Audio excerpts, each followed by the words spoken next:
লীগ সভানেত্রী শেখ হাসিনা সম্প্রতি সংবাদ মাধ্যমের সঙ্গে সাক্ষাৎকারে ঘোষণা করেছেন খুব দ্রুতই তিনি দেশে ফিরবেন এবং তারপরে সংবাদ মাধ্যমের খবরে বেরিয়ে আসে যে তিনি দলের শীর্ষ নেতাদের জানিয়ে দিয়েছেন 6 মাসের মধ্যেই তিনি দেশে ফিরতে চান। এমনকি কোনো কোনো সংবাদ মাধ্যম লিখেছে তিনি নাকি দেশে ফেরার জন্য ট্রাভেল পাসেরও আবেদন করবেন এই আগস্ট মাসের মধ্যেই। এরপর থেকেই আওয়ামী লীগ শেখ হাসিনার প্রত্যাবর্তন এত বাধা, মামলার রায়ের মধ্যে সম্ভব কিনা তা নিয়ে আলোচনা যখন তুঙ্গে, তখন আওয়ামী লীগ এবং ছাত্রলীগ আবারও রাজপথে নিজেদের সক্রিয় করেছে। ঢাকা, চট্টগ্রাম সহ সারা দেশে প্রতিদিনই মিছিলের পর মিছিলের খবর আসছে, মিছিলে লোক সংখ্যা বাড়ছে। আর সম্প্রতি এক মিছিলে হাজার হাজার মানুষ জড়ো করে সমাবেশ করে সেই মিছিলে লোক সংখ্যা দেখে পুলিশকে সরে পড়তে বাধ্য করবার পর ছাত্রলীগের এসব মিছিল ঠেকানো যাবে কিনা তা নিয়ে এখন আলোচনা তুঙ্গে উঠেছে। আমার সঙ্গে সংযুক্ত হয়েছেন ছাত্রলীগ সভাপতি সাদ্দাম হোসেন। সাদ্দাম হোসেন, আপনাকে স্বাগত জানাই। সাদ্দাম, আপনারা এই যে মানে এতটা সক্রিয় হয়ে উঠলেন, নির্বাচনের আগে পরে বেশ কিছুটা সময় তো মিছিল দেখা যায়নি ছাত্রলীগ বা আওয়ামী লীগের। এই ঘোষণার সাথে কি কোনো সম্পর্ক আছে যে আপনাদের নেত্রী ঘোষণা দিয়েছেন তিনি দেশে ফিরবেন, আপনাদের প্রস্তুত হতে বলেছেন, সেজন্যই এতটা সক্রিয় হয়ে উঠেছে ছাত্রলীগ? একটা তো জনস্রোত সৃষ্টি হয়েছে বলে মনে হচ্ছে। ইত্তেফাক লিখেছে নোয়াখালীর মিছিলটা সম্পর্কে যে একটা জনস্রোতের সামনে পুলিশ টিকতে পারেনি, পুলিশ সরে যেতে বাধ্য হয়েছে একটা ইউনিয়নের ছাত্রলীগের মিছিলের কারণে। তো আজকে যখন নিষেধাজ্ঞা দিয়ে রেখেছে, আওয়ামী লীগ ছাত্রলীগকে রাজনৈতিক কার্যক্রমের বাইরে রেখেছে, আদালতকে ব্যবহার করে নিজেরা রায় দিয়ে দিচ্ছে, তো সরে শুধুমাত্র পুলিশ যেতে বাধ্য হবে না, সরে আসলে সবাইকে যেতে বাধ্য হবে। এবং এই মিছিল ঝটিকা বলছে, এটা বলছে, ওখানে বলছে, মিছিল আসলে থামবে না।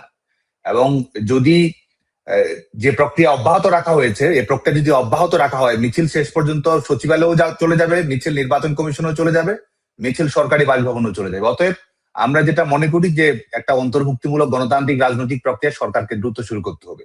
আরেকটি হচ্ছে যে স্বাভাবিকভাবেই 5 বারের সফল প্রধানমন্ত্রী, আওয়ামী লীগ সভাপতি, বঙ্গবন্ধু কন্যা দেশরত্ন শেখ হাসিনাকে কেন্দ্র করে মানুষের মধ্যে আবেগ রয়েছে, এবং এটা শুধুমাত্র একটা দলীয় গণ্ডির মধ্যে সীমাবদ্ধ আমি সেটা মনে করি না। বাংলাদেশের মানুষের একটা আবেগ রয়েছে, উন্মাদনা রয়েছে, আশা রয়েছে, আকাঙ্ক্ষা রয়েছে, একটা মনের মধ্যে একটা মূর্ছনা রয়েছে শেখ হাসিনাকে ঘিরে। তো স্বাভাবিকভাবেই সেই বার্তাটি শেখ হাসিনা দেশে ফিরবেন এটা বাংলাদেশের সাধারণ মানুষ জানে, জনগণ জানে, বিশ্বাস করে, এবং সেই ঐকান্তিক যে ঐতিহাসিক মুহূর্ত সেটার জন্য বাংলাদেশের মানুষ প্রহর গুনছে। তো সেই ঘোষণাও নেতাকর্মীদের মধ্যে স্বাভাবিকভাবেই তাদের মধ্যে এক ধরনের অনুপ্রেরণা তৈরি করেছে, উৎসাহ তৈরি করেছে, এবং এই উৎসাহ আসলে থামবে না। যে মিছিল শুরু হয়েছে, এই মিছিল সবখানেই ছড়িয়ে পড়বে। যে আগুন তরুণ প্রজন্মের মধ্যে আমরা দেখতে পাচ্ছি, বিশেষ করে আজকেও দেখবেন যে স্কুলের বাচ্চারা জয় বাংলা স্লোগান দিতে দিতে তারা স্কুল থেকে বের হয়েছে।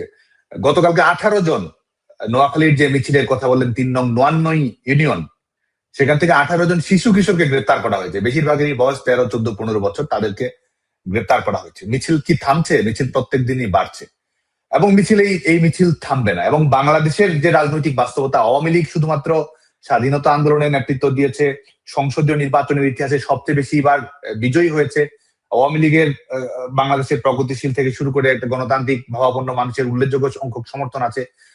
শুধু এভাবে দেখলে হবে না। আমরা অনেক সময় ভাবি যে রাজনৈতিক দলের সঙ্গে একটা গণমানুষের আবেগের সম্পর্ক কতটুকু, কিন্তু বাংলাদেশের যে সোশ্যাল ফ্যাব্রিক, সেখানে কিন্তু এই রাজনৈতিক দলটাকে সমর্থন করা, এটা মানুষের অস্তিত্বের সঙ্গে সম্পৃক্ত আছে।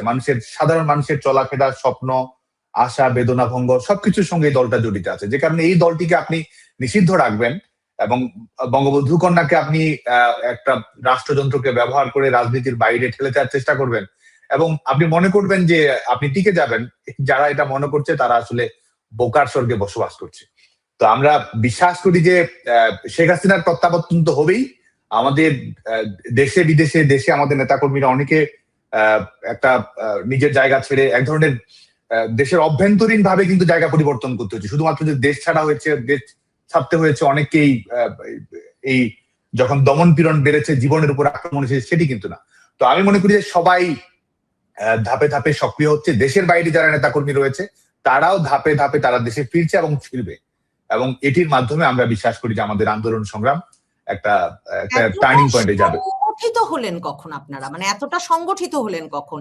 আওয়ামী লীগের পতনের পর থেকে এই সংবাদ মাধ্যমে, সামাজিক যোগাযোগ মাধ্যমে, এমনকি আওয়ামী লীগ ছাত্রলীগ ঘনিষ্ঠ জনরাও ক্রমাগত লিখছিলেন যে আওয়ামী লীগের কোনো সংগঠন আর নাই, আওয়ামী লীগ ছাত্রলীগ এরা এত দুর্বল হয়ে পড়েছে, মানে আপনাদের মতো নেতৃত্বের ওপর কোনো আস্থা নাই। মানে এই সংগঠিত হয়ে উঠলেন কখন, এবং সংগঠিত হয়ে উঠেছেন বলেই কি আপনাদের নেত্রী এতটা আস্থা পাচ্ছেন যে এখন তিনি ফিরে যাবেন? মানে আমার কাছে একটা বিস্ময়কর মনে হয় যে গত বছরের শেষ থেকে দেখা শুরু করলাম যে ছাত্রলীগ আওয়ামী লীগের যেই নেতারা মিছিল সমাবেশের আয়োজন করছেন তারা তাদের নাম দিচ্ছেন, নাম লিখছেন, মাস্ক উঠে গেছে মুখ থেকে, মানে কোনো ঢাকনা নাই। এবং এমনকি ঢাকা বিশ্ববিদ্যালয়ে কয়েকজন গিয়ে যে ডাকসু ভবনের সামনে সম্প্রতি মানববন্ধন করলেন, কোন হলের কোন পদাধিকারী তারা ছাত্রলীগের, সেটা তারা ঘোষণা দিয়ে দিলেন। তার মানে এগুলো তো আপনারাও খবর সরবরাহ করছেন, মানে এই সাহসটা কেন করছেন আপনারা? একটি হচ্ছে যে এটির কারণ যদি বলি, একটা হচ্ছে যে বাংলাদেশ ছাত্রলীগ, বাংলাদেশ আওয়ামী লীগের সাংগঠনিক শক্তি অক্ষত আছে। দমন পীড়ন কিংবা রাজনৈতিক কৌশলগত কারণে রাজনৈতিক কর্মসূচির বিভিন্নভাবে হয়তো নির্ধারণ করা হয়েছে। আরেকটি দিক হচ্ছে যে আওয়ামী লীগ সভাপতি শেখ হাসিনার অব্যাহত প্রচেষ্টা, তৃণমূলের নেতাকর্মীদের সঙ্গে সার্বিক যোগাযোগ, এবং শুধুমাত্র দলীয় নেতাকর্মী নয়, পেশাজীবী যারা আক্রান্ত হচ্ছেন এই সরকারের ব্যর্থতার বলি হয়ে, যাদের জীবনযাপন কোনো না কোনো ভাবে ক্ষতিগ্রস্ত হচ্ছে, কৃষক, কামার, কুমোর, কর্মকর্তা, কর্মচারী, ব্যবসায়ী, পেশাজীবী, কবি, সাহিত্যিক, নারী, বিভিন্ন প্রতিনিধি গোষ্ঠীর সঙ্গে আওয়ামী লীগ সভাপতির নিরন্তর যোগাযোগ রয়েছে। তো সেটির একটি বহিঃপ্রকাশ আমাদের সাংগঠনিক সক্রিয়তার মধ্যে অবশ্যই রয়েছে। আরেকটি হচ্ছে যে পরিস্থিতির মধ্য দিয়ে বাংলাদেশকে যেতে হয়েছে 5 আগস্ট পরবর্তী সময়ে, বাংলাদেশের মানুষ তো পার্থক্যটা দেখছে, রেজাল্ট শিটটা দেখছে, তাদের জীবনে কি প্রভাব পড়েছে, জীবনে কি নেতিবাচক পরিবর্তনটা এসেছে, জীবনের কতটুকু গ্যারান্টি আছে, তার গুণগত মানে কতটুকু অবনমন ঘটেছে, বাংলাদেশের মানুষ কিন্তু এগুলো তুল্যমূল্য বিচার বিবেচনা করে দেখছে। তো যে কারণে আজকে বাংলাদেশের ঘুরে দাঁড়ানো, বাংলাদেশের স্থিতিশীলতা, বাংলাদেশের জনগণের জাতীয় জাগরণ, এই সবকিছুর সঙ্গে শেখ হাসিনার কামব্যাকের প্রশ্নটি আসলে অবিচ্ছেদ্য ভাবে জড়িয়ে গেছে। আর একই সঙ্গে গণতান্ত্রিক রাজনীতির ভবিষ্যৎ, সেটাও শেখ হাসিনার প্রত্যাবর্তনের সঙ্গে জড়িয়ে গেছে। কারণ আমরা কিন্তু সবসময় বলি, একটা রাষ্ট্রে যে কোনো দল সরকার পরিচালনা করতে পারে, যে কোনো দল সরকারে আসতে পারে, কিন্তু জনগণের ম্যান্ডেটটা নিতে হবে। আজকে যখন জনগণের ম্যান্ডেট ছাড়া লন্ডনে একটা দুইটা সিটিং মিটিং করলেন আর দেশের ভেতরে আপনি নিজেরা একটা দফা করলেন, সেটার মাধ্যমে একটা সরকার পরিচালনা করলেন এবং সেটাকে আবার গণতন্ত্র বলে চালিয়ে দিলেন। এবং এখন দেখুন যে আজকে আওয়ামী লীগকে নিষেধাজ্ঞা দিয়ে রাখা হয়েছে, ছাত্রলীগের উপর নিষেধাজ্ঞা, একটা রাজনৈতিক দলকে রাষ্ট্র থেকে মুছে দেওয়ার চেষ্টা হচ্ছে। আর এদিকে আপনি এটা করছেন, একটা উদার গণতন্ত্রের ভেগ ধরছেন। তো এই বাংলাদেশের মানুষকে কি আপনি বোকা ভাবেন যে আপনি নিষেধাজ্ঞা দিয়ে রাখছেন? পুরো কারাগার আপনি আওয়ামী লীগের নেতাকর্মীদের দিয়ে বন্দি রেখেছেন। পুলিশকে আপনি ব্যবহার করছেন কিন্তু মানুষের নিরাপত্তা দেওয়ার জন্য না। আমাদের নারীরা ধর্ষণের শিকার হচ্ছে, শিশুরা ধর্ষণের শিকার হচ্ছে, চাঁদাবাজির ঘটনা অব্যাহত ভাবে ঘটছে, মবের ঘটনা ঘটছে। পুলিশকে কিন্তু এইসব অপরাধ দমন করার কাজে পুলিশকে ব্যবহার করা হচ্ছে না। পুলিশকে ব্যবহার করা হচ্ছে যে কোথায় ছাত্রলীগের কর্মীরা মিছিল করছে, কোথায় আওয়ামী লীগের নেতা কর্মীরা সংগঠিত হচ্ছে, কে ফেসবুকে একটা স্ট্যাটাস দিয়েছে, কে ফেসবুকে লাইক দিয়েছে, কে পত্রিকার নিজের কমেন্ট করেছে, যেটা সরকারের ভিত টলিয়ে দিচ্ছে তাদের ভাষায়। তো সে কারণে তারা কিন্তু গোটা পুলিশকে ব্যবহার করছে আওয়ামী লীগ এবং ছাত্রলীগের দমন পীড়নের কাজে। তো এই যখন অবস্থা হয়, তো স্বাভাবিকভাবে আমি মনে করি যে একটা রাজনৈতিক জনগোষ্ঠীর একটা অভূতপূর্ব উত্থান হয়। আজকে দেখুন যে আমি ছোট্ট একটা উদাহরণ দিয়ে, বাড়ির সামনে মিছিল হয়েছে, সেই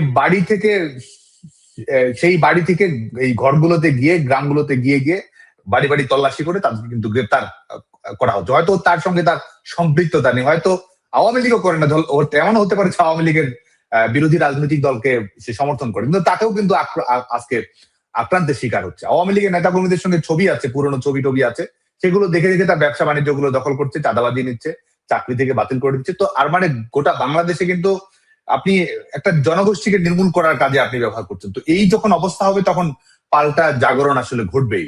তাই আমি মনে করি যে এই সার্বিক কারণগুলোর কারণেই বাংলাদেশ একটা এই রাজনৈতিক একটা বিস্ফোরণে আছে। আমি মনে করি বাংলাদেশের রাজনীতি রিক্টার স্কেলে একটা 8-9 মাত্রার ভূমিকম্প হবেই হবে, এবং সেটার একটা বহিঃপ্রকাশ আমরা দেখতেই পাচ্ছি। ভূমিকম্পটা কবে হবে? যেদিন আপনাদের নেত্রী ফিরবেন, শেখ হাসিনা ফিরবেন? মানে এটা মানে খুবই দ্রুত সংখ্যা বাড়ছে ছাত্রলীগের মিছিলে মানুষের সংখ্যায়। এবং আরেকটা ইন্টারেস্টিং হচ্ছে, ভিডিওগুলো দেখলে মনে হচ্ছে যে এখানে শুধু ছাত্রলীগ না, মানে বয়স্ক মানুষরা আছেন, তারপর কিশোররা মানে মানে একটা বড় সংখ্যায় আছেন। তো এবং আপনি বলছিলেন যে স্কুল থেকে বের হচ্ছে কিশোররা জয় বাংলা স্লোগান দিতে দিতে। 2024-এর জুলাই আগস্টের আন্দোলনেও আমরা দেখেছি যে স্কুল ড্রেস পরা ছেলে মেয়েরা নেমে এসেছেন, তারা রাস্তায় থেকেছেন দিনের পর দিন। কিন্তু মানে এই ছাত্রলীগের মিছিলে, সাধারণের মিছিলে এই কিশোর, বৃদ্ধ, সাধারণ মানুষের যে সম্পৃক্ততা, সেটা কখন থেকে শুরু হলো, কিভাবে শুরু হলো, মানে সেটা কেন কিভাবে হচ্ছে? বড় ভূমিকম্পের আগে অনেক ছোট ছোট ভূমিকম্প হয়, তো ঠিক সেরকম ভাবে এখন তো মিছিলগুলো হচ্ছে। আর শেখ হাসিনার যে প্রত্যাবর্তনটি হবে, এটা নিশ্চিতভাবে আমরা বলতে পারি একটা ঐতিহাসিক প্রত্যাবর্তন হবে, এবং এটা আমাদের রাজনৈতিক ইতিহাসের সমস্ত সমীকরণ বদলে দেবে। এবং যে পরিমাণ জনবিস্ফোরণ হবে, এটা আসলে কল্পনারও বাইরে, আমি দৃঢ়ভাবে বিশ্বাস করি, এবং পরিণতি সেই দিকেই আসলে যাচ্ছে। এবং এই যে মানুষের অব্যাহত সমর্থনের কথা আমরা নানাভাবে দেখছি। আজকেও আমি কিছুক্ষণ আগে একটা মিছিলের ছবি দেখলাম, সেখানে ছাত্রলীগ মিছিল করছে। মিছিল করার মধ্যে বাজারে থেকে আমরা দেখতে পাচ্ছি যে মানুষ করতালি দিচ্ছে। গতকালকের একটি মিছিলে একজন মহিলা, একজন মা, ছাত্রলীগের নেতাকর্মীরা মিছিল করে, স্বাভাবিকভাবেই মিছিল করে দ্রুত আবার জায়গা ত্যাগ করতে হয়, কারণ পুলিশ আসবে, বিএনপি জামায়াত এনসিপির ক্যাডারেরা আসবে। তো সেই অবস্থার মধ্যেও কিন্তু একজন মা, তিনি তার সবার সন্তানের মতো, হয়তো তাদের পরিচয়ও নেই, সন্তানের মতো মনে করে ছাত্রলীগের কর্মীদের মাথায় হাত বুলিয়ে দিচ্ছে, এবং সবার সঙ্গে সমস্যাটি তিনি জয় বাংলা বলছেন। এবং এই অবস্থা কিন্তু আমরা বাংলাদেশের সবখানে আমরা কম বেশি দেখতে পাচ্ছি। মিছিল হচ্ছে, এই বারান্দা থেকে জানালা দিয়ে কেউ তালি দিচ্ছে, কেউ সমর্থন প্রকাশ করছে। এবং আমরা জানি যে সবকিছু তো আর অডিও ভিডিও দিয়ে ভিজুয়াল প্রেজেন্টেশন দেওয়া সম্ভব না, কিন্তু মিছিলগুলো করার পরে যখন ছাত্রলীগের নেতাকর্মীরা আক্রান্ত হয়, আমরা অনেক জানি যে পরিচয় নেই, জানাশোনা নেই, আমাদের গ্রামের মানুষ, শহরের মানুষ, তারা আশ্রয় দিচ্ছে, থাকার সুযোগ করে দিচ্ছে, এবং তারা ভেতর থেকে খবর দিচ্ছে যে পুলিশ কোন দিকে আছে, কখন বের হতে হবে।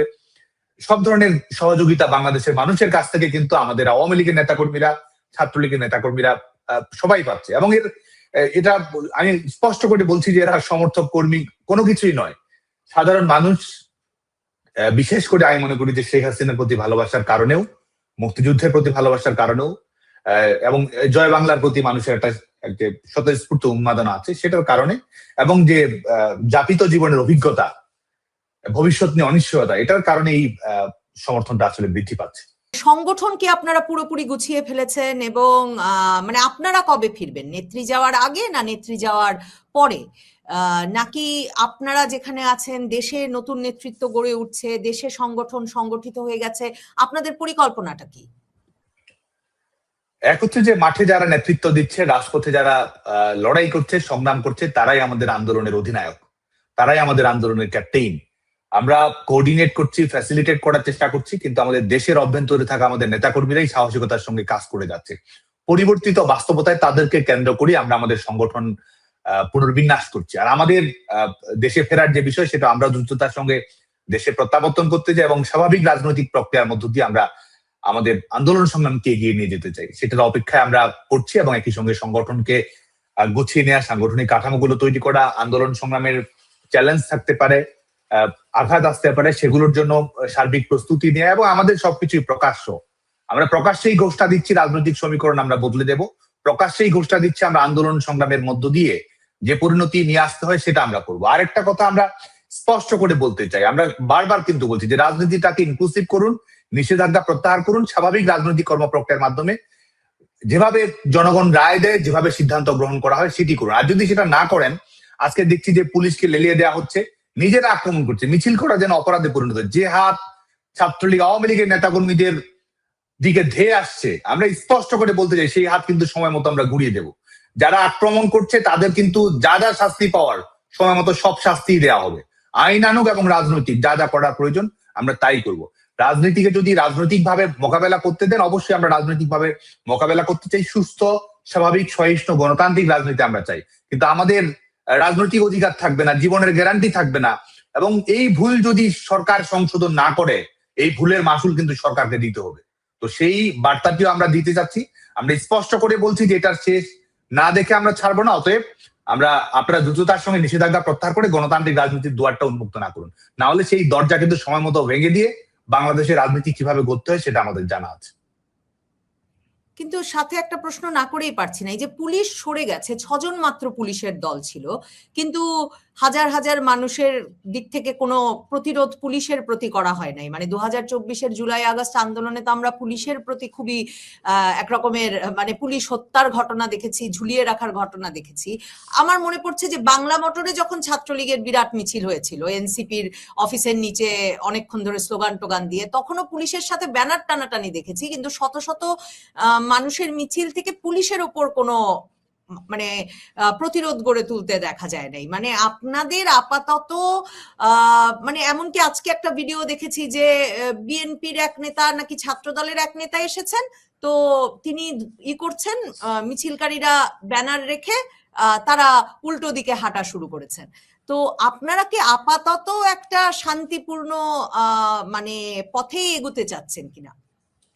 আইন শৃঙ্খলা রক্ষাকারী বাহিনী নিয়ে আমরা যেটা মনে করি সেটা হচ্ছে যে আইন শৃঙ্খলা রক্ষাকারী বাহিনীর মেরুদণ্ডই তো বাংলাদেশে ভেঙে দেওয়া হয়েছে। যখন থানাগুলোতে আক্রমণ চালানো হয়, লুট করা হয়, পিটিয়ে একেবারে আগুন দিয়ে যখন পুড়িয়ে মারা হয়, তখনই তো এই আইন শৃঙ্খলা রক্ষাকারী বাহিনী যে বাংলাদেশের আইন শৃঙ্খলা রক্ষাকারী বাহিনী সেটার ভিত্তির উপরই তো আক্রমণ পরিচালনা করা, এবং পরবর্তীতে এই আইন শৃঙ্খলা রক্ষাকারী বাহিনীকে রাজনৈতিক দলের এজেন্ডা বাস্তবায়নের হাতিয়ারে সম্পূর্ণভাবে পরিণত করা হয়েছে, যে কারণে বাংলাদেশের আইন শৃঙ্খলা নিয়ে পুলিশকে তারা নিয়োজিত করছে না, আওয়ামী লীগকে দমন পীড়ন নিধনের কাজেই তারা ব্যবহার করছে। আমরা আইন শৃঙ্খলা রক্ষাকারী বাহিনী, পুলিশ সহ সবার কাছে সুস্পষ্ট বার্তাটা দিতে চাই যে আপনারা অপরাধ দমন করুন, কিন্তু রাজনীতিকে মিছিল করা তো বাংলাদেশের আইন অনুযায়ী, সংবিধান অনুযায়ী কোনো অপরাধ না। তো আপনি এই সরকারের পুতুল হয়ে, সরকারের সেবাদাস হয়ে আপনি এই কাজ কিন্তু করতে পারেন না, এবং এই অবৈধ আদেশ আপনি শুনতে কিন্তু বাধ্য না। বৈধ আদেশ যদি থাকে, যেটা আমাদের পুলিশের বিধি অনুযায়ী থাকে, সে অনুযায়ী তারা করতে পারে। এবং আমরা অবশ্যই বাংলাদেশ ছাত্রলীগ, আমরা আওয়ামী লীগের সভাপতি বঙ্গবন্ধু কন্যা দেশরত্ন শেখ হাসিনার নেতৃত্বে আমরা একটা গণতান্ত্রিক আন্দোলন করতে চাই, আমরা শান্তিপূর্ণ আন্দোলন করতে চাই। এবং এই আইন শৃঙ্খলা রক্ষাকারী বাহিনীর যারা সদস্য, তারাও তো আমাদের দেশের নাগরিক, তারাও তো আমাদের দেশ গড়ার সংগ্রামের গুরুত্বপূর্ণ ভাগিদার। তো আমরা কিন্তু সেই দায়িত্বশীল রোলটি আমরা সবসময় রাখবো, এবং আমরা এই আন্দোলন সংগ্রামে সফল হওয়ার জন্য এই যারা জঙ্গিবাদী কৌশল গ্রহণ করি, সেই কৌশল আমরা কখনোই গ্রহণ করবো না। আমরা আমাদের অসহযোগের শক্তি আছে, আমাদের গণতন্ত্রের শক্তি আছে, আমরা সবাইকে, আমাদের সমাজের সকল স্টেক হোল্ডারকেই রাজনৈতিক আন্দোলনের পরিণতি এমন দিয়ে জায়গায় নিয়ে যেতে যে তারা নৈতিকভাবে সমর্থন করবে। আবার একই সঙ্গে যারা এই নিজের সরকারি পরিচয়ের চেয়ে দলীয় ক্যাডারের পরিচয়টা গুরুত্বপূর্ণ মনে করবে, সেই দলীয় ক্যাডারের পরিচয় ইউনিফর্ম পরে আছে কিন্তু ভূমিকাটা রাখছে দলীয় ক্যাডারের, তো দলীয় ক্যাডারের পরিণতি দলীয় ক্যাডারের মতোই হবে যখন যেটা হওয়ার। তো সেই বার্তাটিও আমরা সুস্পষ্ট করে দিচ্ছি। মানে ভূমিকম্পের কোনো ডেডলাইন ফিক্স করেছেন আপনারা, যে কবে নাগাদ ভূমিকম্প হবে, রাজনৈতিক পরিণতি হবে, আপনাদের মিছিল লাখে পৌঁছাবে, মানে কোনো সুনির্দিষ্ট সময় নির্ধারণ করেছেন কিনা? আপনাদের নেতৃত্ব 6 মাসের মধ্যে দেশে ফিরতে চান।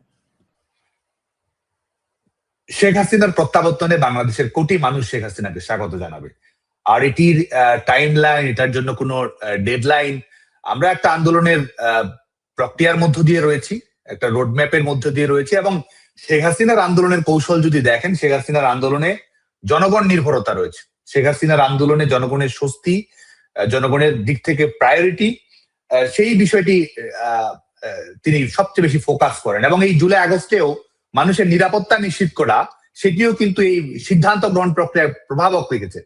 প্রত্যেকটি ক্ষেত্রেই তিনি মানুষের নিরাপত্তা যে সেই জায়গাটি গুরুত্বপূর্ণ রেখেছেন, যে কারণে তিনি জনগণকে কেন্দ্র করে আন্দোলন সাজান। এবং আমি বিশ্বাস করি যে এই ডেডলাইন, এই টাইম লাইন জনগণই নির্ধারণ করবে, এবং এটুকু বলতে পারি যে সেই সময় খুব বেশি দূরে নয় আসলে।